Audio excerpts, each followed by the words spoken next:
Hi all my beautiful viewers, welcome back to Pavitra's beauty vlog. ನಾನು ನಿಮ್ಮ ಪ್ರೀತಿಯ ಪವಿತ್ರ. ಇವತ್ತಿನ ವ್ಲಾಗ್ನ ಶುರು ಮಾಡ್ತಾ ಇದ್ದೀನಿ. ಹಾಗೆ ಸಂಡೇ ಸ್ಪೆಷಲ್ ಇವತ್ತಿನ್ನು ನಾನ್ ವೆಜ್ ಇಲ್ಲ. ಸತ್ಯನಾರಾಯಣ ಪೂಜೆ ಆದಾಗಿಂದ ನಾನ್ ವೆಜ್ ತಿಂತಾ ಇಲ್ಲ. ಸ್ಪೆಷಲ್ ರೆಸಿಪಿ ಏನು ಅಂತಂದರೆ ಸೋಯಾ ಚಂಕ್ಸ್ ಬಿರಿಯಾನಿ ಮಾಡ್ತಾ ಇದೆ. ಪುದೀನಾದಲ್ಲಿ ಈ ಒಂದು ಎಲೆ ನೋಡಿದೆ. ಈ ಎಲೆ ಎಲ್ಲರಿಗೂ ಗೊತ್ತಿರ್ಬೋದು ಅಥವಾ ಗೊತ್ತಿಲ್ಲದಲ್ಲೇ ಇರೋರಿಗೆ ವಿಚಾರ ಅಂತ. ಜಾಂಡೀಸ್ ಬಂದಾಗ ಈ ಎಲೆಯನ್ನು ಉಂಡೆ ಮಾಡಿಬಿಟ್ಟು ಕೊಡ್ತಾರೆ. ಸ್ವಲ್ಪ ಒಂಥರ ಮಸಿದ್ಬಿಟ್ಟು. ಸೊ ಅದನ್ನು ತಿನ್ನೋದ್ರಿಂದ ಬೇಗನೆ ಜಾಂಡೀಸ್ ಕಡಿಮೆ ಆಗುತ್ತೆ ಅಂತ. ನನ್ನ ತಮ್ಮನಿಗೆ ಜಾಂಡೀಸ್ ಆಗಿತ್ತು ಚಿಕ್ಕ ಹುಡುಗನಲ್ಲಿ. ಆವಾಗ ನಮ್ಮ ತೋಟದಲ್ಲೇ ಸಿಗ್ತಾಯಿತ್ತು, ಅದನ್ನು ಕೊಡ್ತಾಯಿದ್ರು. ಹಾಗೆ ಇವಾಗ ನಾನು ಸೋಯಾ ಚಂಕ್ ಬಿರಿಯಾನಿ ಮಾಡೋದಕ್ಕೆ ಸೋಯಾನ ಬಿಸಿ ನೀರಲ್ಲಿ ನೆನೆ ಹಾಕ್ತಾಯಿದ್ದೀನಿ. ಸ್ವಲ್ಪ ಸೈಜ್ ದೊಡ್ಡ ತೊಗೊಂಡಿದ್ದೀನಿ. ನಿಮಗೆ ಮೀಡಿಯಮ್ ಸೈಜ್ ಸೋಯಾ ಚಂಕ್ಸ್ ತೊಗೊಂಡ್ರೆ ಚೆನ್ನಾಗಿರತ್ತೆ. ಫುಲ್ ಬಿಸಿ ನೀರಲ್ಲಿ ಹಾಕಿ ಒಂದು 3 ನಿಮಿಷ ಹಾಗೆ ಬಿಟ್ಬಿಟ್ಟು ಆಮೇಲೆ ಅದರಲ್ಲಿರೋ ನೀರನ್ನೆಲ್ಲ ಹಿಂಡಿ ತೆಗಿಬೇಕು. ಸೊ ನಮ್ಮನೇಲಿ ಇಷ್ಟು ದೊಡ್ಡ ದೊಡ್ಡ ಚಂಕ್ಸ್ ಹಾಕಿದ್ರೆ ಪ್ರಗತಿ ತಿನ್ನೋದಿಲ್ಲ, ಏನೋ ನಾನ್ ವೆಜ್ ಅಂತ ಅಂದ್ಕೊಂಡ್ಬಿಡ್ತಾರೆ. ಸೊ ಹಾಗಾಗಿ ಅದನ್ನು ಸಣ್ಣ ಸಣ್ಣ ಪೀಸ್ ಮಾಡ್ತೀನಿ, ಆಪ್ಷನಲ್. ಅದಕ್ಕೆ ಎಣ್ಣೆ, ಸ್ವಲ್ಪ ಖಾರದ ಪುಡಿ, ಅರಿಶಿನ, ಉಪ್ಪು ಹಾಕಿ ಸೋಯಾ ಚಂಕ್ಸ್ನ ಚೆನ್ನಾಗಿ ಫ್ರೈ ಮಾಡ್ಕೋತಾ ಇದ್ದೀನಿ. ಹಸಿ ವಾಸನೆ ಒಂಥರ ಇರುತ್ತೆ ಅದು. ಸೊ ಹಾಗಾಗಿ ಇವಾಗ ನಾನು ಬಿರಿಯಾನಿ ಮಾಡೋದಕ್ಕೆ ಎಣ್ಣೆ, ಅದಕ್ಕೆ ಬಿರಿಯಾನಿ ಐಟಮ್ ಎಲ್ಲ ಹಾಕ್ಕೋಬೋದು. ಒಂದು 2 ಈರುಳ್ಳಿಯನ್ನು ಸಣ್ಣದಾಗಿ ಕಟ್ ಮಾಡಿದ್ದೆ, ಅದನ್ನು ಹಾಕ್ಕೊಂಡು ಚೆನ್ನಾಗಿ ಫ್ರೈ ಮಾಡ್ಕೋತಾ ಇದ್ದೀನಿ. ಈರುಳ್ಳಿ ಗೋಲ್ಡನ್ ಕಲರ್ ಆಗೋವರೆಗೂ ಫ್ರೈ ಮಾಡ್ಕೋಬೇಕು. ಅದಕ್ಕೆ ಸ್ವಲ್ಪ ಖಾರದ ಪುಡಿ, ಅರಿಶಿನ, ಧನಿಯಾ ಪುಡಿ, ಹಾಗೆ 2 ದೊಡ್ಡ ಚಮಚದಷ್ಟು ಬಿರಿಯಾನಿ ಪೌಡರನ್ನು ಹಾಕ್ಕೊಂಡಿದ್ದೀನಿ. ಅದಕ್ಕೆ 2 ರಿಂದ 3 ಟೊಮೊಟೊ ಜೊತೆ ಜಿಂಜರ್ ಗಾರ್ಲಿಕ್ ಪೇಸ್ಟ್ ಕೂಡ ಹಾಕ್ಕೊಂಡಿದ್ದೀನಿ. ಚೆನ್ನಾಗಿ ಫ್ರೈ ಮಾಡಬೇಕು, ಟೊಮೊಟೊ ಸಾಫ್ಟ್ ಆಗೋ ತನಕ. ಈಗ ಅದಕ್ಕೆ ಫ್ರೈ ಮಾಡಿಟ್ಟಿದ್ದಂಥ ಸೋಯಾ ಚಂಕ್ಸ್ನ ಹಾಕ್ಕೋತಾ ಇದ್ದೀನಿ. ಅದ್ರ ಮೇಲೆ ಒಂದು ಇಡೀ ಪುದೀನ, ಕೊತ್ತಂಬರಿ ಎರಡನ್ನೂ ಕೂಡ ಸಣ್ಣದಾಗಿ ಕಟ್ ಮಾಡಿಟ್ಟಿದ್ದೆ. ಹಾಗೆ ಇಲ್ಲಿ ಅಕ್ಕಿಯನ್ನು ತೊಳೆದಿಟ್ಟಿದ್ದೀನಿ. ಕೊನೆಯಲ್ಲಿ ಫ್ಲೇಮ್ ಕಡಿಮೆ ಮಾಡಿ 2 ದೊಡ್ಡ ಸ್ಪೂನಷ್ಟು ಮೊಸರು ಹಾಕ್ಕೊಂಡಿದ್ದೀನಿ. ಚೆನ್ನಾಗಿ ಮಿಕ್ಸ್ ಮಾಡಿ ಅಕ್ಕಿ ಹಾಕ್ಕೊಂಡಿದ್ದೀನಿ. ಈ ಅಕ್ಕಿ ಮೆಷರ್ಮೆಂಟ್ ಹೇಗೆ ಅಂತಂದರೆ 1 ಗ್ಲಾಸ್ಗೆ 1.5 ಗ್ಲಾಸಷ್ಟು ನೀರು. ಸೊ ಎಕ್ಸ್ಟ್ರಾ ಮಿಕ್ಕಿರೋ ಪುದೀನಾನೆಲ್ಲ ಎತ್ತಿಟ್ಕೋತಾ ಇದ್ದೀನಿ. ನೆಕ್ಸ್ಟ್ ಏನಕ್ಕಾದ್ರೂ ಬೇಕಾಗುತ್ತೆ. ಮನೆಯಲ್ಲಿ ನಾನ್ ವೆಜ್ ಅಥವಾ ಈ ಥರ ಪುದೀನ ತರಿಸಿದಾಗ 1 ಬಂಚ್ ಇಷ್ಟು ಬರುತ್ತೆ, ಅದು ವೇಸ್ಟ್ ಆಗಿಬಿಡತ್ತೆ. ಹಾಗಾಗಿ ನಾನು ಹಾಗೆ ಇಟ್ಟಿದ್ದೀನಿ. ನೆಕ್ಸ್ಟು ಏನಾದರೂ ಪಲಾವ್ ಮಾಡೋದಕ್ಕೂ ಯಾವುದಕ್ಕಾದ್ರೂ ಯೂಸ್ ಆಗುತ್ತೆ ಅಂತ. ಎಷ್ಟು ಟೇಸ್ಟಿಯಾಗಿ ರೆಡಿ ಆಗಿದೆ. ತುಂಬಾ ಟೇಸ್ಟಿ ಆಗಿತ್ತು, ಚೆನ್ನಾಗಿರುತ್ತೆ. ಚಿಕನ್ಗೆ ರೀಪ್ಲೇಸ್ ಅಂತಾನೆ ಈ ಸೋಯಾ ಚಂಕ್. ಹಾಗೆ ನಾನು ನಿಮಗೊಂದು ಪ್ರಾಡಕ್ಟ್ ಬಗ್ಗೆ ಹೇಳಬೇಕಿತ್ತು. ಫರ್ ಅವರ clear and continuous sunscreen body spray. ಇದು SPF 50 PA++ ಇದೆ. ಇವಾಗ ನಾವು ಬಾಡಿ ಲೋಷನ್ ಯೂಸ್ ಮಾಡ್ತೀವಿ. ಬಾಡಿ ಸ್ಪ್ರೇ ಯಾಕೆ ಯೂಸ್ ಮಾಡಬೇಕು ಅನ್ನೋದಾದರೆ, ಅದಕ್ಕೂ ಮುಂಚೆಗೆ ಫರ್ ಬಂದುಬಿಟ್ಟು ಹೇರ್ ಮತ್ತು ಸ್ಕಿನ್ ಕೇರ್ ಬ್ರ್ಯಾಂಡ್ ಆಗಿರುತ್ತೆ. ಇದರೊಳಗೆ ಯುನೀಕ್ ಇಂಗ್ರೀಡಿಯೆಂಟ್ಸ್ನ ಬ್ಲೆಂಡ್ ಮಾಡಿ ಪ್ರಾಡಕ್ಟನ್ನು ತಯಾರಿಸಿರ್ತಾರೆ. ಬಾಡಿ ಲೋಷನ್ಗಿಂತ ಸ್ಪ್ರೇ ಯೂಸ್ ಮಾಡೋದ್ರಿಂದ ಇದರಲ್ಲಿ ಹೈ UVB ಇರುತ್ತೆ. ಸೊ ಇದು ನಮ್ಮ ಸ್ಕಿನ್ನ ಸನ್ ಬರ್ನ್ ಆಗೋದ್ರಿಂದ ತಡೆಯುತ್ತೆ. ಜೊತೆಗೆ ಹೈ UVA ಇರುತ್ತೆ. ಸೊ ಇದು ನಮ್ಮ ಸ್ಕಿನ್ನ ಏಜಿಂಗ್ ಆಗೋದನ್ನು ಕೂಡ ಪ್ರೊಟೆಕ್ಟ್ ಮಾಡುತ್ತೆ. ಜೊತೆಗೆ ವಾಟರ್ ರೆಸಿಸ್ಟೆನ್ಸು ಮೇಯ್ನ್ ಆಗಿ ನಾವಿವಾಗ ಸ್ವಿಮ್ ಮಾಡಬೇಕಾದ್ರೆ ಅಥವಾ ಔಟ್ಡೋರ್ ಗೇಮ್ ಅಥವಾ ಸ್ವೆಟ್ ಜಾಸ್ತಿ ಆಗೋರಿಗೆ ಲೋಷನ್ ಯೂಸ್ ಮಾಡೋದ್ರಿಂದ ಲಾಂಗ್ ಲಾಸ್ಟಿಂಗ್ ಆಗಿರೋದಿಲ್ಲ. ಆದರೆ ಈ ಸ್ಪ್ರೇ ಬಂದ್ಬಿಟ್ಟು ವಾಟರ್ ರೆಸಿಸ್ಟೆನ್ಸ್ ಆಗಿರುತ್ತೆ. ನೀವು ಸ್ವಿಮ್ ಮಾಡಬೇಕಾದ್ರೆ ಕೂಡ ಯೂಸ್ ಮಾಡ್ಬೋದು. ಹಾಗೆ ನೀವು ಹೊರಗಡೆ ಜಾಸ್ತಿ ಹೊತ್ತಿರ್ತೀನಿ ಅಂತ ಅಂದರೆ ಕೂಡ ಇದು ಲಾಂಗರ್ ಆಗಿ ಸನ್ ಪ್ರೊಟೆಕ್ಷನ್ ಮಾಡುತ್ತೆ. ಯೂಸ್ ಮಾಡೋಕ್ಕೂ ಮುಂಚೆಗೆ ಬಾಟಲ್ನ ಶೇಕ್ ಮಾಡಿ ಒಂದು ಸಣ್ಣ ಇಂಚ್ ದೂರದಿಂದ ಸ್ಪ್ರೇ ಮಾಡಿಕೊಂಡು ನಿಮ್ಮ ಫಿಂಗರ್ ಪ್ರಿಂಟಿಂದ ಸ್ಪ್ರೆಡ್ ಮಾಡ್ಕೊಳ್ಳಿ. ಸೊ ಅಷ್ಟೇ, ಈಸಿಯಾಗಿ ಅಪ್ಲೈ ಮಾಡ್ಕೋಬೋದು.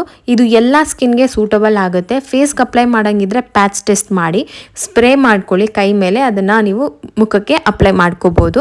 ಸೊ ಈ ಒಂದು ಪ್ರಾಡಕ್ಟ್ ನಿಮ್ಗೆ ಏನಾದರೂ ಇಷ್ಟ ಇದ್ದರೆ ಡಿಸ್ಕ್ರಿಪ್ಷನಲ್ಲಿ ನಾನು ಈ ಪ್ರಾಡಕ್ಟ್ ಡೀಟೇಲ್ಸನ್ನು ಹಾಕಿರ್ತೀನಿ.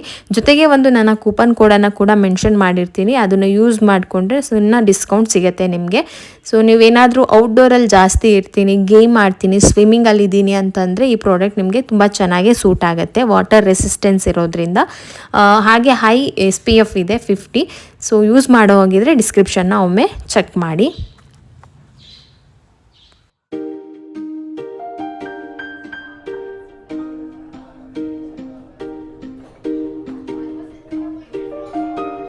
ನಾವಿಲ್ಲಿಂದ ಹೊರಟಾಗಲೇ ಸ್ವಲ್ಪ ಟೈಮ್ ಆಗಿತ್ತು. ಹಾಗಾಗಿ ಪ್ರೀತಮ್ ಸ್ನಾನ ಮಾಡಿದಿಂದೇ ಮಲ್ಕೊಂಬಿಟ್ಟ. ಹಾಗೆ ಕರ್ಕೊಂಡು ಹೊರಡ್ತಾ ಇದ್ದೀವಿ. ನಾವಿಲ್ಲಿ ಹೋಗ್ತಾ ಇರೋದು ರಂಗೋಲಿ ಗಾರ್ಡನ್. ಸೊ ನೀವು ಗೂಗಲಲ್ಲಿ ಸರ್ಚ್ ಮಾಡಿದ್ರೆ ಈ ಪ್ಲೇಸ್ ಡೀಟೇಲ್ಸ್ ಎಲ್ಲ ಸಿಕ್ಬಿಡುತ್ತೆ. ತುಂಬಾ ಚೆನ್ನಾಗಿದೆ. ಸ್ಪೆಷಲಿ ಮಕ್ಕಳಿಗೆ, ನಮಗೂ ಕೂಡ ಸೇರಿಸಿ ಮತ್ತು ನಮ್ಮ ಮಕ್ಕಳಿಗೆ ಎಷ್ಟೋ ವಿಚಾರಗಳನ್ನು ನಾವು ನೋಡಿಲ್ಲ, ಆ ವಿಚಾರಗಳನ್ನು ಈ ಜಾಗದಲ್ಲಿ ನೋಡ್ಬೋದು. ಸೊ ಬನ್ನಿ ಹೋಗೋಣ ರಂಗೋಲಿ ಗಾರ್ಡನ್.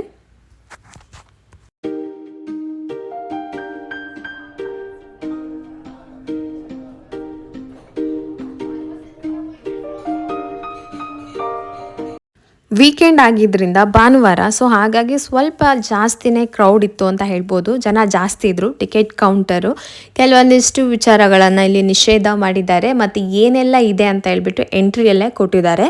ಇದನ್ನೆಲ್ಲ ನೀವಲ್ಲಿ ನೋಡ್ಬೋದು. ಟಿಕೆಟ್ ಪ್ರೈಸ್ ಬಂದು ದೊಡ್ಡವ್ರಿಗೆ 200 ರೂಪಾಯಿ ತೊಗೋತಾರೆ, ಚಿಕ್ಕವ್ರಿಗೆ 100 ರುಪೀಸ್ ತೊಗೋತಾರೆ, 100 ರೂಪಾಯಿ. ಅದು 12 ವರ್ಷದಿಂದ ಕೆಳಗಡೆ ಮಕ್ಳಿಗೆ ಮಾತ್ರ 100 ರೂಪಾಯಿ, 12 ವರ್ಷದ ಮೇಲ್ಗೆ ಅವ್ರಿಗೂ ಕೂಡ 200 ರೂಪಾಯಿ ಆಗುತ್ತೆ.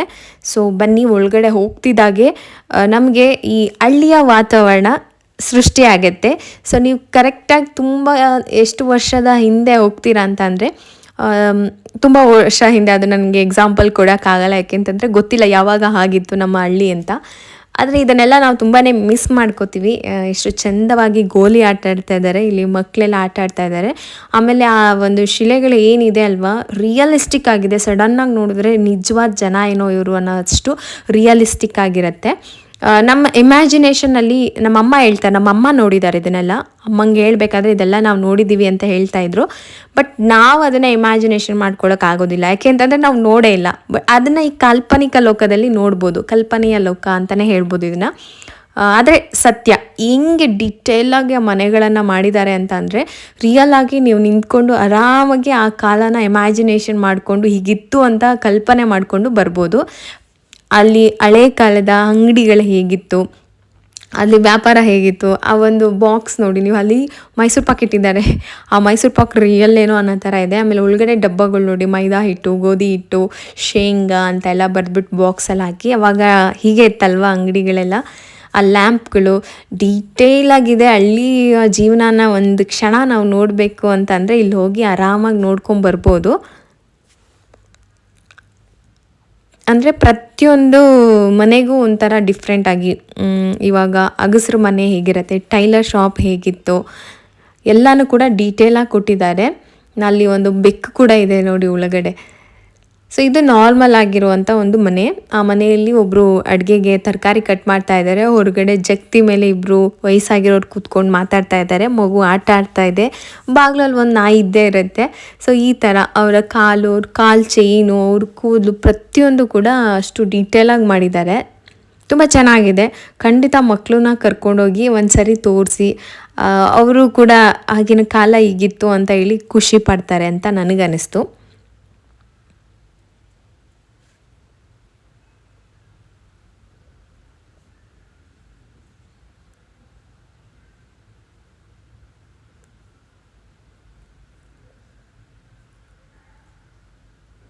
ಸೊ ಬ್ರಾಹ್ಮಣರ ಮನೆ ತುಂಬ ಚೆನ್ನಾಗಿತ್ತು. ಒಂದೊಂದು ಮನೆಯೂ ಈ ಹಳ್ಳಿಯ ಒಂದು, ನನಗೇನಂತ ಅಂದರೆ ಊರಲ್ಲಿ ಮನೆ ಕಟ್ಟಿಸ್ಬೇಕಂತ ಇತ್ತಲ್ಲ, ಸೊ ಒಂದು ಬೆಸ್ಟ್ ಐಡಿಯಾ ಬಂತು. ನೆಕ್ಸ್ಟ್ ಏನಾದರೂ ಮನೆ ಕಟ್ಟೋಕ್ಕೂ ಮುಂಚೆಗೆ ನಾನು ಹೋಗಿ ಅದರಲ್ಲಿ ಕೆಲವೊಂದಿಷ್ಟು ಡೀಟೇಲನ್ನು ಕಲೆಕ್ಟ್ ಮಾಡಿ ಇದ್ರ ಪ್ರಕಾರ ಕಟ್ಟಬೇಕು ಅಂತ ಹೇಳ್ಬಿಟ್ಟು ತುಂಬ ಆಸೆ ಆಯಿತು. ನಮ್ಮನೇಲಿ ಹೇಳ್ತಾಯಿದ್ರು, ಈಗಿನ ಕಾಲದಲ್ಲಿ ಈ ಥರ ಮನೆ ಕಟ್ಟಬೇಕಂದ್ರೆ ಸ್ವಲ್ಪ ಕಷ್ಟನೇ ಅಂತ. ಗೊತ್ತಿಲ್ಲ, ಅಲ್ಲಿ ಎಷ್ಟು ಚೇರಿಂದ ಹಿಡ್ದು ಅಲ್ಲಿ ಒಳಗಡೆ ಐಟಮ್ಗಳು ಇಟ್ಟಿದ್ದಾರೆ, ಐಟಮಿಂದ ಹಿಡ್ದು ಎಲ್ಲ ಕೂಡ ತುಂಬ ಚೆನ್ನಾಗಿ ಮೇಂಟೈನ್ ಮಾಡಿದ್ದಾರೆ ಅಂತ ಹೇಳ್ಬೋದು. ಈ ಫೋಟೋ ಫ್ರೇಮ್ನ ನಮ್ಮ ಅಜ್ಜಿ ಮನೇಲಿ ನಾನು ನೋಡಿದ್ದೆ. ಈ ಥರ ಫ್ರೇಮ್ಗಳನ್ನ ಹಾಕ್ಕೋತಾ ಇದ್ರು, ದೇವ್ರ ಫೋಟೋ ಎಲ್ಲ ಹಾಗೆ ಹಾಕ್ತಾ ಇದ್ದಿದ್ದವಾಗ. ಇದು ಮಂಗಳೂರು ಸೈಡ್ ಮನೆ. ಮಂಗಳೂರು ಸೈಡ್ ಮನೆ ತುಂಬ ದೊಡ್ಡದಾಗಿ ತುಂಬ ಚೆನ್ನಾಗಿದೆ ಮನೆ. ತುಂಬ ಜನ ಹೆಂಗಿರ್ತಾಯಿತ್ತಲ್ಲ.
ಹಾಗೆ ತುಂಬ ಜಾಸ್ತಿ ಏನಪ್ಪ ಅಂತಂದರೆ ಉತ್ತರ ಕರ್ನಾಟಕ ಶೈಲಿಯಲ್ಲೇ ಜಾಸ್ತಿ ಇರೋದು. ಇದು ಗೌಡ್ರ ಮನೆ. ಅವಾಗೆಲ್ಲ ಸ್ವಲ್ಪ ಊರು ಗೌಡ್ರು ಅಂತ ಇರ್ತಿದ್ರಲ್ಲ, ಆ ಗೌಡ್ರ ಮನೆ ಸಖತ್ತಾಗಿತ್ತು ಮಾತ್ರ. ಗೌಡ್ರು ಸ್ವಲ್ಪ ಸ್ಟ್ಯಾಂಡರ್ಡ್ ಆಗಿರ್ತಾರಲ್ವ, ಅದಕ್ಕೆ ಗನ್ನು, ನಾಯಿ, ಆಮೇಲೆ ಇದು ಕಟ್ಟಿರೋದೇ ತುಂಬ ಚೆನ್ನಾಗಿದೆ, ವುಡ್ಡಲ್ಲಿ ವರ್ಕ್ ಮಾಡಿರೋದು. ಸೊ ಇಲ್ಲಿ ಅವಲಕ್ಕಿ ಪವಲಕ್ಕಿ ಆಡ್ತಾ ಇದ್ದಾರೆ ನೋಡಿ ಮಕ್ಕಳು. ಅದ್ರ ಮೇಲೆ ಫ್ರೇಮೆಲ್ಲ ಯಾವ ಥರ ಫೋಟೋ ಹಾಕ್ತಾಯಿದ್ರು ಆಗಿನ ಕಾಲದಲ್ಲಿ, ಆ ಮರದ ಮನೆ ಹೇಗೆ ಕಟ್ಟಿಸ್ತಾ ಇದ್ರಲ್ಲ ಅದು. ಸೊ ಎಲ್ಲ ಕೂಡ ತುಂಬಾ ಚೆನ್ನಾಗಿದೆ. ಸೊ ಇದನ್ನು ನೀವು ಫೀಲ್ ಮಾಡಬೇಕು, ನಿಜವಾಗ್ಲೂ ಹೋಗಿ ನೋಡಬೇಕು ಹೆಂಗಿದೆ ಅಂತ. ಅಂದರೆ ಮೈ ಜುಮ್ ಅನ್ನುತ್ತೆ. ಆಗಿನ ಕಾಲ ಎಷ್ಟು ಚೆನ್ನಾಗಿತ್ತಲ್ವ ಅನಿಸುತ್ತೆ. ಎತ್ತಿನ ಗಾಡೀಲಿ ನಾನಂತೂ ಹೋಗಿದ್ದೀನಿ. ನೀವು ಯಾರಾದರೂ ಹೋಗಿರೋರು ಇದ್ದೀರಾ? ಸೊ ಅದಾದಮೇಲೆ ಒಳಗಡೆ ಹೋಗ್ತಾ ಸ್ವಲ್ಪ ಒಂದು ಸೈಡಲ್ಲಿ ದನದ ಕೊಟ್ಟಿಗೆ ಇದೆ, ಅದರಲ್ಲಿ ದನ ಎಲ್ಲ ಕಟ್ಟಿದ್ದಾರೆ. ಇನ್ನೊಂದು ಸೈಡಲ್ಲಿ ವಾಸವಾಗಿರೋದು. ಅಲ್ಲಿ ನೋಡಿ, ಅದು ಬುಟ್ಟಿಯಿಂದ ಹಿಡ್ದು ಅಷ್ಟು ಡೀಟೇಲಾಗಿ ಮಾಡಿದ್ದಾರೆ ಆ ಬುಟ್ಟಿ. ಆಮೇಲೆ ಅವಾಗ ಗೂಡಲ್ಲಿ ದೀಪ ಇಡ್ತಾಯಿದ್ರು ನಮ್ಮ ಅಜ್ಜಿ ಮನೇಲಿ. ಅದು ವುಡ್ಡಲ್ಲಿ ಮಾಡಿರೋ ವರ್ಕ್ಗಳು. ಈ ಕಡೆ ಒಬ್ಬರು ತಾಯಿ ತೊಟ್ಲಲ್ಲಿ ಮಗು ಹಾಕ್ತಾ ಇದ್ದಾರೆ. ಅಲ್ಲಿ ಸ್ಟೋರಿ ಎಲ್ಲ ಹೇಳ್ತಾ ಇದ್ರು, ಮಗು ಅಳೋದು. ಆಮೇಲೆ ಇನ್ನೊಬ್ರಲ್ಲಿ ಮಗು ಊಟ ಮಾಡಿಸ್ತಾ ಇದ್ದಾರೆ. ಒಳಗಡೆ ರೊಟ್ಟಿ ಬಡಿತಾ ಇದ್ದಾರೆ ಒಬ್ಬರು. ಸೈಡಲ್ಲಿ ಇಟ್ಟಿರೋ ಪಾತ್ರೆಯಿಂದನೂ ನೋಡಿ ಎಷ್ಟು ಡೀಟೇಲ್ ಆಗಿದೆ ಅಂತ. ಒಲೆ,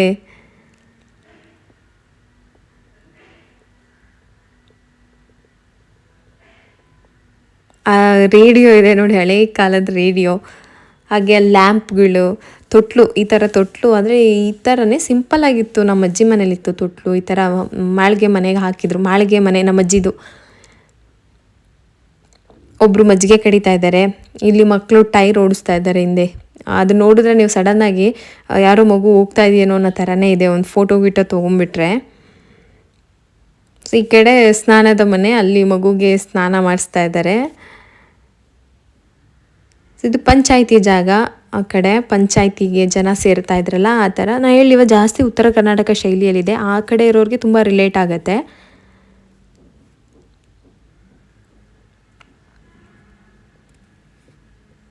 ಸೊ ಇದು ಮಾಳಿಗೆ ಮನೆ. ಇದು ನಮ್ಮ ಅಜ್ಜಿ ಮನೆ ಹೀಗೆ ಇದ್ದಿದ್ದು ಮಾಳಿಗೆ ಮನೆ. ಮುಂದೆ ಸ್ವಲ್ಪ ಇಂಚ್ ಹಾಕ್ಬಿಟ್ಟು ಒಳಗಡೆ ಈ ಥರ. ಬಟ್ ಜಗ್ತಿ ಎಲ್ಲ ಇರಲಿಲ್ಲ ಅಜ್ಜಿ ಮನೆಯಲ್ಲಿ. ವಿಂಡೋ ಎಲ್ಲ ಹೀಗೆ ಇದ್ದಿದ್ದು ನಮ್ಮ ಅಜ್ಜಿ ಮನೆಯದು, ಹಳೆಯ ಮನೆ. ಸೊ ಅದಿಲ್ಲ, ನಾನು ಮಿಸ್ ಮಾಡ್ಕೋತೀನಿ, ತುಂಬ ಮಿಸ್ ಮಾಡ್ಕೋತೀನಿ ನಮ್ಮ ಅಜ್ಜಿ ಮನೇನ. ಸಖತ್ತಾಗಿತ್ತು. ಒಂದು ಸೈಡು ಈ ಥರ ದನದ ಕೊಟ್ಟಿಗೆ, ಇನ್ನೊಂದು ಸೈಡು ಸ್ನಾನಕ್ಕೆ ಅಂತ ಹೇಳ್ಬಿಟ್ಟು. ಸೊ ಈ ಥರ ಒಳಗಡೆ ಹೋಗೋದು ಹೇಗಿತ್ತು ಹಾಗೇ, ಬಟ್ ಸ್ವಲ್ಪ ದೊಡ್ಡದಾಗಿ ಉದ್ದಕ್ಕಿತ್ತು. ಈ ಥರ ಬಾಗಿಲಲ್ಲೆಲ್ಲ ಫೋಟೋ ಹಾಕ್ಕೊಂಡಿರೋರು. ಆ ಮೇನ್ ಡೋರೇನೆ ಅಷ್ಟು ಹೆವಿ ಡೋರ್ ಹಾಕ್ಸಿದ್ರು ನಮ್ಮ ಅಜ್ಜಿ ಮನೇಲಿ. ಆಗಿನ ಕಾಲದಲ್ಲೆಲ್ಲ ಅದು ಹಿಂಗೆ ಗೊತ್ತಿಲ್ಲ. ಆಮೇಲೆ ಇನ್ನೊಂದು ಏನಂತಂದರೆ, ಅದು ನಮ್ಮ ತಾತವರೆಲ್ಲ ಮಣ್ಣಿನ ಮನೆ ಅವರೇ ಕಟ್ಕೊತಾ ಇದ್ದಿದ್ದು ಮನೆಗಳವೆಲ್ಲ. ಎಸ್, ಈ ಥರ ರಾಗಿ ಬೀಸೋದಿತ್ತು ಒಂದು. ಈ ಥರನೇ ಬಟ್ಟೆನೂ ಹಾಕ್ತಾಯಿದ್ರು. ಮೊಸರುದು ಇದು ನೋಡಿದ್ದೀನಿ, ಆ ಥರ ಜರಡಿ ನೋಡಿದ್ದೀನಿ, ಜರಡಿ ಹಿಡಿಯೋದು ಅಕ್ಕಿದು. ಇದು ಹಾಲು ಕರಿತಾ ಇದ್ದಾರೆ ಒಬ್ಬರು ಎಮ್ಮೆಯಲ್ಲಿ. ಅಜ್ಜಿ ಮನೇಲಿ ಎಮ್ಮೆ ಇತ್ತು.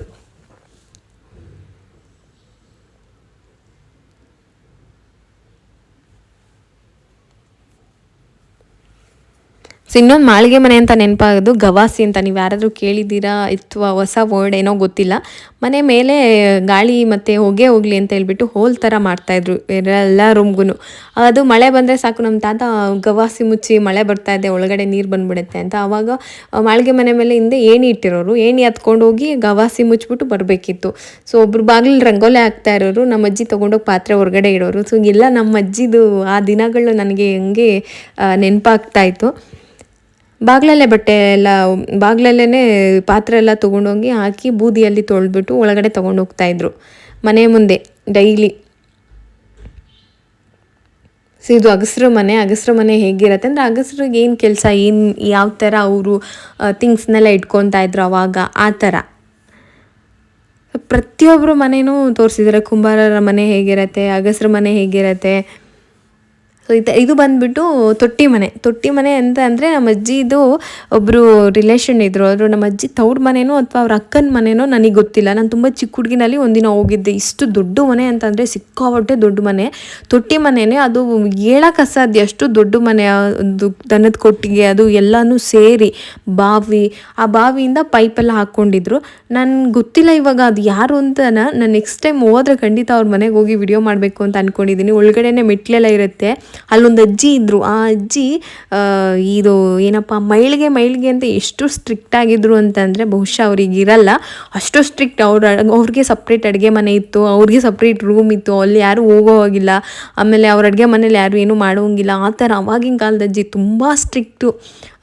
ತೊಟ್ಟಿ ಮನೆಯೇ, ತುಂಬ ದೊಡ್ಡ ಮನೆ, ಸಖತ್ತಾಗಿತ್ತು ಮಾತ್ರ. ಬಹುಶಃ ಮನೆ ಇರ್ಬೋದು ಅನ್ಕೋತೀನಿ, ಇನ್ನೂ ಚೆನ್ನಾಗಿರ್ಬೋದು. ತುಂಬ ದೊಡ್ಡ ಮನೆ ಅದು. ಯಾವಾಗಾದರೂ ಹೋದರೆ ಖಂಡಿತ ಅದನ್ನು ವಿಡಿಯೋ ಮಾಡಬೇಕು ಅನ್ನೋ ತುಂಬ ದಿನದ ಆಸೆ ನನಗೆ. ಇದು ಗಾಣದಲ್ಲಿ ಎಣ್ಣೆ ತೆಗಿತಿದ್ರಲ್ಲ ಅವ್ರದ್ದು ಮನೆ ಈ ಥರ ಇರುತ್ತೆ ಅಂತ.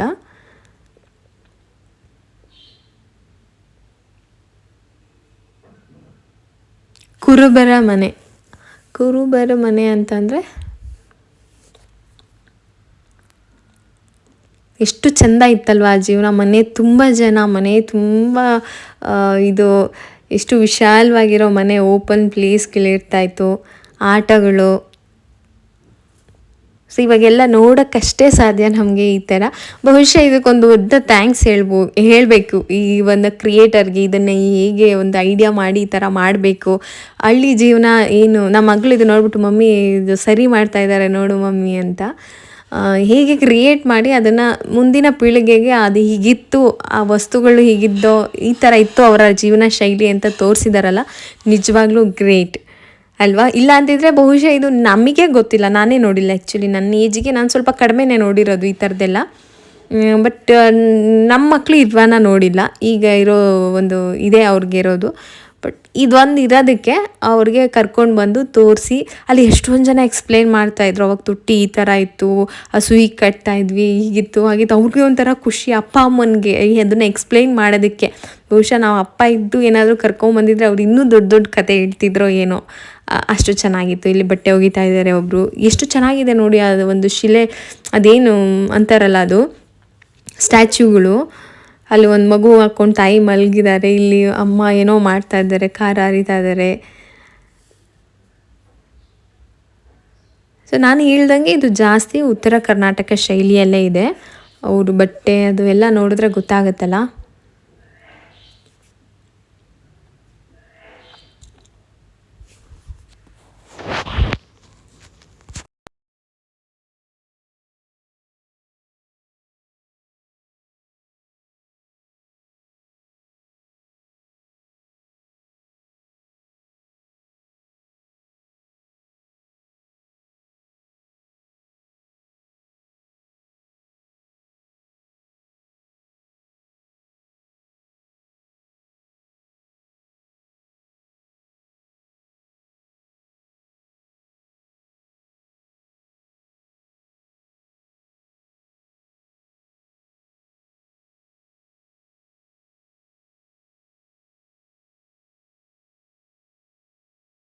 ವೀಕೆಂಡಲ್ಲಿ ಎಲ್ಲಾದರೂ ಹೋಗೋ ಪ್ಲ್ಯಾನ್ ಇದ್ದರೆ, ಮಕ್ಕಳಿದ್ರೆ ಖಂಡಿತ ಮಕ್ಕಳನ್ನ ಕರ್ಕೊಂಡು ಬಂದು ಈ ಒಂದು ವಾತಾವರಣನ ತೋರಿಸಿ. ಎಷ್ಟು ಚೆನ್ನಾಗಿ ಅವರು ಪ್ಲಾಸ್ಟಿಕ್ ಇಲ್ಲದೆ, ಆಡಂಬರ ಇಲ್ಲದೆ, ಈಗಿನ ಕಾಲದಲ್ಲಿರುವಂತಹ washing machine, dish washer, fridge, cooker, ಆಮೇಲೆ ಇದು ಏನೂ ಇಲ್ಲದೆ, ಗ್ಯಾಸು ಇಲ್ಲದೆ ಎಷ್ಟು ಚಂದವಾಗಿ ಆ ಜೀವನನ ಮಾಡ್ತಾಯಿದ್ರು. ಅವರ ನಿಜವಾಗ್ಲೂ ಆ ಸರೌಂಡಿಂಗ್ ಅಷ್ಟು ಚೆನ್ನಾಗಿದೆ, ಆ ಥರ ಅಷ್ಟು ನೀಟಾಗಿ ತೋರಿಸಿದ್ದಾರೆ ಅಂತ. ಅದಿಲ್ಲದೆ ಬದುಕೋಕೆ ಆಗಲ್ಲ ಅನ್ನೋಷ್ಟು ಮಟ್ಟಿಗೆ ನಾವು ಮುಂದಕ್ಕೆ ಬಂದುಬಿಟ್ಟಿದ್ದೀವಿ. ಹಾಗಾಗಿ ಗ್ಯಾಸಿಗೆ 1150 ರೂಪಾಯಿ ಕೊಡ್ತಾಯಿದ್ದೀವಿ. ಆಮೇಲೆ ಕರೆಂಟ್ ಬಿಲ್ 3000 4000 ಕರೆಂಟ್ ಬಿಲ್ ಕಟ್ತಾಯಿದ್ದೀವಿ. ಆಮೇಲೆ ಮೇಂಟೆನೆನ್ಸ್, ಕಸ ತೊಗೊಂಡು ಹೋಗ್ತೀನಿ ಅದು ಇದು ಅಂತ ಹೇಳ್ಬಿಟ್ಟು ಅದಕ್ಕೊಂದು 3000 ದುಡ್ಡು ಕಟ್ತೀವಿ. ಸೊ ದುಡಿತಿದ್ದೀವಿ, ಆದರೆ ಅದು ಹಾಗೆ ದುಡ್ದಿರೋ ತಕ್ಕನಾಗೆ ಖರ್ಚು ಆಗ್ತಾನೇ ಇದೆ. ಏನೂ ಇಲ್ಲದೆ ಎಷ್ಟು ಚಂದವಾಗಿ ಬದುಕಿದ್ದಂಥ ಜೀವನ ಅಲ್ವಾ ಅದು. ಅದ್ರ ಜೊತೆಗೆ ಅಲ್ಲಿ ಇಲ್ಲಿ ಕೋಳಿ, ಪ್ರತಿಯೊಂದು ಮನೇಲೂ ನಾಯಿ, ಆಮೇಲೆ ಪ್ರತಿಯೊಂದು ಮನೇಲೂ ಬೆಕ್ಕು, ಆಮೇಲೆ ಹಿಂಗೆ ಹಸುಗಳು, ಅಲ್ಲಿ ಎಷ್ಟೋ ಮಕ್ಕಳು, ಎಷ್ಟೋ ಜನ, ಎಷ್ಟು ಚಂದವಾದ ಜೀವನ ಅದು.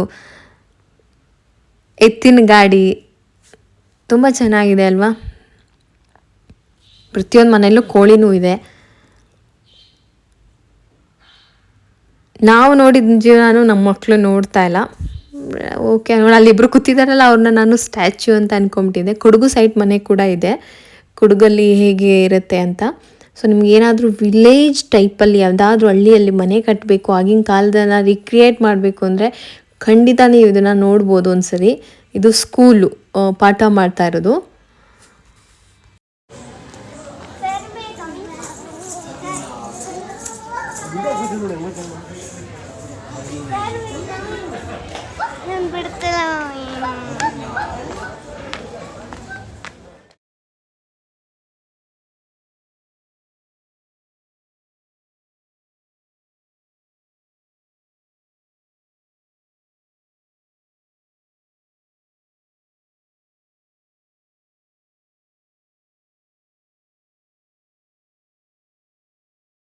ಎಷ್ಟು ಭಾಗದ ಜನರಿದ್ದಾರೆ, ಅಷ್ಟು ರೀತಿಯ ಒಂದು ಜನಾಂಗನ ಕರೆಕ್ಟಾಗಿ ಅವರು ತೋರಿಸಿ ಈ ಥರ ಇರುತ್ತೆ ಅವ್ರ ಮನೆ ಅಂತ ಹೇಳ್ಬಿಟ್ಟು ಅಷ್ಟು ಡೀಟೇಲಾಗಿ ಹಾಕಿದ್ದಾರೆ. ಇದರಲ್ಲಿ ಎಷ್ಟೋ ವಿಚಾರಗಳು ನಮಗೆ ಗೊತ್ತಿಲ್ಲ ಅನಿಸುತ್ತೆ.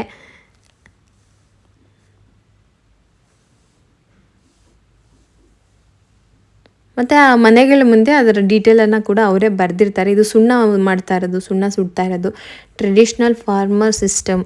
ಆವಾಗಿನ ಕಾಲದಲ್ಲಿ ಹಿಂಗೆ ವ್ಯವಸಾಯ ಮಾಡ್ತಾಯಿದ್ರು ಅನ್ನೋದಕ್ಕೂ ಕೂಡ ಕೆಲವೊಂದಿಷ್ಟು ಡೀಟೇಲನ್ನು ಕೊಟ್ಟಿದ್ದಾರೆ.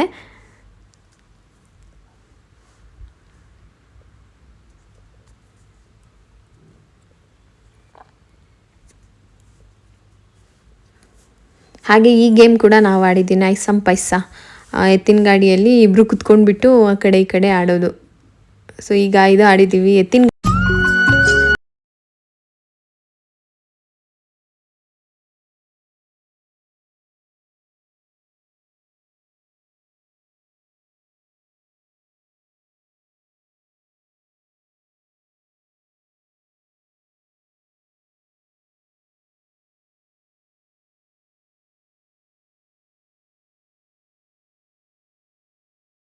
ಹಾಗೆ ಮಾಡ್ತಾ ಇದ್ದಂಥ ಹಳ್ಳಿಗಳ ಒಂದು ಇದು ಸಂತೆಯಲ್ಲಿ ತರಕಾರಿ ಎಲ್ಲ ಮಾರ್ತಾಯಿದ್ರಲ್ಲ, ಅದು ಕೂಡ ಮಾಡಿದ್ದಾರೆ. ಎಷ್ಟು ಚೆಂದ ಇತ್ತಲ್ವ. ವಾರದಲ್ಲಿ 2 ದಿನ ಸಂತೆ ಮಾಡ್ತಾಯಿದ್ರು. ಸಂತೆಗೆ ಹೋಗ್ಬಿಟ್ಟು ಏನು ಬೇಕೋ ಎಲ್ಲ ತೊಗೊಂಡು ಬಂದು, ಆ್ಯಕ್ಚುಲಿ ಜಾಸ್ತಿ ಏನೂ ತರ್ತಾ ಇರಲಿಲ್ಲ. ಏನಾದರೂ ಎಕ್ಸ್ಟ್ರಾ ಅವ್ರು ಬೆಳೆದಲ್ಲಿರೋ ಐಟಮ್ಗಳೇನಾದರೂ ಸಿಕ್ಕಿದ್ರೆ ಅಷ್ಟೇ ತರ್ತಾಯಿದ್ರು. ಇನ್ನೆಲ್ಲ ವರ್ಷಕ್ಕಾಗೋಷ್ಟು ತೊಗರಿ ಬೇಳೆ, ಅಕ್ಕಿ, ರಾಗಿ ಎಲ್ಲ ಅವರೇ ಬೆಳ್ಕೊತಾ ಇದ್ರಲ್ವ. ತರಕಾರಿಗಳಲ್ಲಿ ಏನಾದರೂ ತರ್ತಿದ್ರೆ ಏನೋ. ಸೊ ತುಂಬ ಚೆನ್ನಾಗಿತ್ತು. ಅದ್ರ ಜೊತೆಗೆ ಪಾಟ್, ಮಣ್ಣಿನ ಮಡಿಕೆ ಮಾಡೋದಕ್ಕೆ ಕೂಡ ಒಂದು ಇದಿತ್ತು. ಅದನ್ನು ಮಾಡೋಂಗಿದ್ರೆ 70 ರೂಪಾಯಿ ಟಿಕೆಟ್ ತೊಗೋಬೇಕು. ಟಿಕೆಟ್ ತೊಗೊಂಡ್ರೆ ಅವರು ಅದು ಫೀಲ್ ಅಷ್ಟೇ ಕೊಡ್ತಾರೆ, ಅವರೇ ಮಾಡ್ತಾರೆ. ಮಕ್ಳಿಗೆ ಸುಮ್ಮನೆ ಹಂಗೆ ಕೈಯಲ್ಲಿ ಹಿಂಗೆ ಇಟ್ಕೊಂಡು ಹೇಗೆ ಮಾಡೋದು ಅಂತ ತೋರಿಸ್ತಾರೆ ಅಷ್ಟೇ.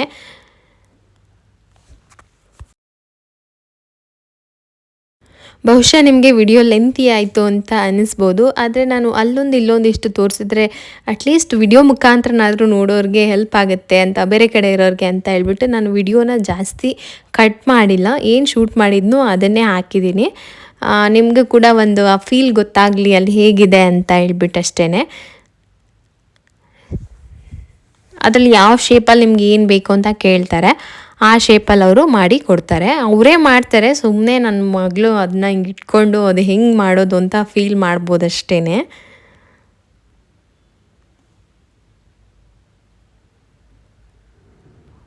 ಒಂದು ಕಲೆ ಅಂತಲೇ ಹೇಳ್ಬೋದು. ಎಷ್ಟು ಕ್ರಿಯೇಟಿವ್ ಆಗಿ ಪ್ರತಿಯೊಂದನ್ನು ಮಾಡ್ತಾರಲ್ವ. ಸೊ ನಾನು ಫ್ಲವರ್ ಇಡೋಕ್ಕೆ ವಾಸ್ ಥರ ಇದ್ದರೆ ಚೆನ್ನಾಗಿರುತ್ತೆ ಅಂತ ಹೇಳ್ಬಿಟ್ಟು ವಾಸನ್ನು ಮಾಡಿಸ್ಕೊಂಡೆ. ಅದು ಡ್ರೈ ಆಗೋ ತನಕ ಅಲ್ಲಿ ಇಟ್ಬಿಟ್ಟು ಆಮೇಲೆ ತೊಗೊಂಡು ಹೋಗೋದಷ್ಟೇ. ಸೊ ಕನ್ಫ್ಯೂಷನ್ ಆಗಬಾರ್ದು ಅಂತ ಹೇಳ್ಬಿಟ್ಟು ನಾನು ಪಿ ಅಂತ ಹೆಸರು ಬರಿತಾ ಇದ್ದೀನಿ.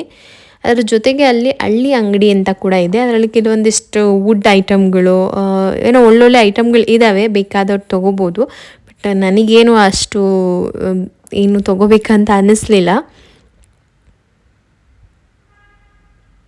ಈ ಥರ ಕುಕ್ವೇರ್ಗಳಿದ್ದು, ಆಮೇಲೆ ವುಡ್ಡಲ್ಲಿ ಸ್ಪೂನು, ಆ ಥರ ಸಣ್ಣ ಪುಟ್ಟ ವಸ್ತುಗಳೆಲ್ಲ ಇದ್ದು.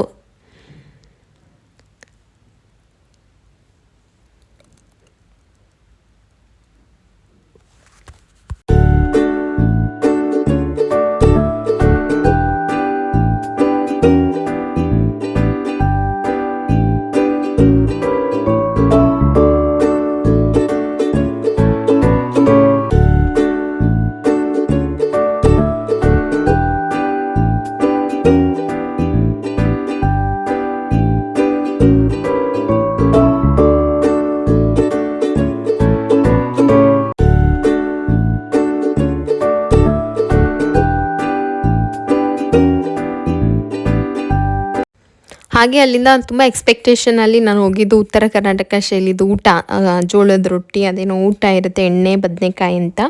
ಬಟ್ ಅವರು ಇಲ್ಲ ಅಂತ ಹೇಳಿದ್ರು, ಏನು ಅಂತ ಗೊತ್ತಿಲ್ಲ. ಆಮೇಲೆ ನಾರ್ಮಲ್ ಊಟ ತೊಗೊಂಡ್ವಿ.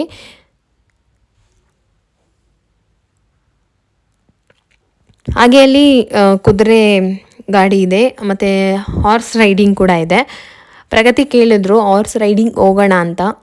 ಅದು ಮೂಕ ಪ್ರಾಣಿ, ಅದ್ರ ಮೇಲೆ ಕುತ್ಕೊಂಡು ಅದಕ್ಕೆ ಯಾಕೆ ಹಿಂಸೆ ಕೊಡಬೇಕು, ಬೇಡ, ಸುಮ್ಮನೆ ನೋಡೋಕ್ಕಷ್ಟೇ ಚೆನ್ನಾಗಿರುತ್ತೆ ಅದಕ್ಕೆ ಅಂತ. ಈಗೆಲ್ಲಿರೋರೆಲ್ಲ ಹೋಗ್ತಾ ಇದ್ದಾರಲ್ಲ, ನಾನು ಹೋಗಬೇಕು ಅಂತ.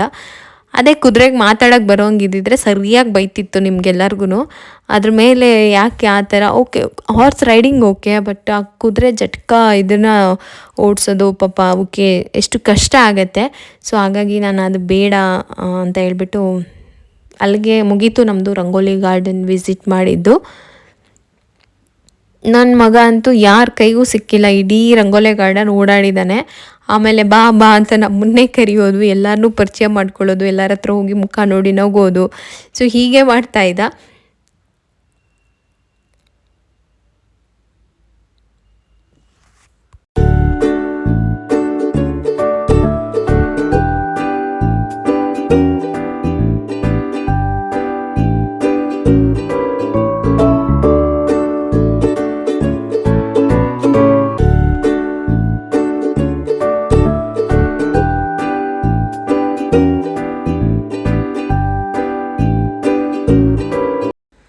ಸೊ ಇವತ್ತಿನ ಸಂಡೇ ವ್ಲಾಗ್ ಇದಾಗಿತ್ತು. ಖಂಡಿತ ನೀವು ಎಂಜಾಯ್ ಮಾಡಿದ್ದೀರಾ ಅಂತ ಅನ್ಕೋತೀನಿ. ಇಷ್ಟ ಆಗಿದ್ರೆ ಲೈಕ್ ಮಾಡಿ, ಚಾನಲ್ನ ಸಬ್ಸ್ಕ್ರೈಬ್ ಮಾಡ್ಕೊಳ್ಳಿ. ಸಿಗ್ತೀನಿ ನೆಕ್ಸ್ಟ್ ವ್ಲಾಗಲ್ಲಿ. ಟೇಕ್ ಕೇರ್, ಬಾಯ್.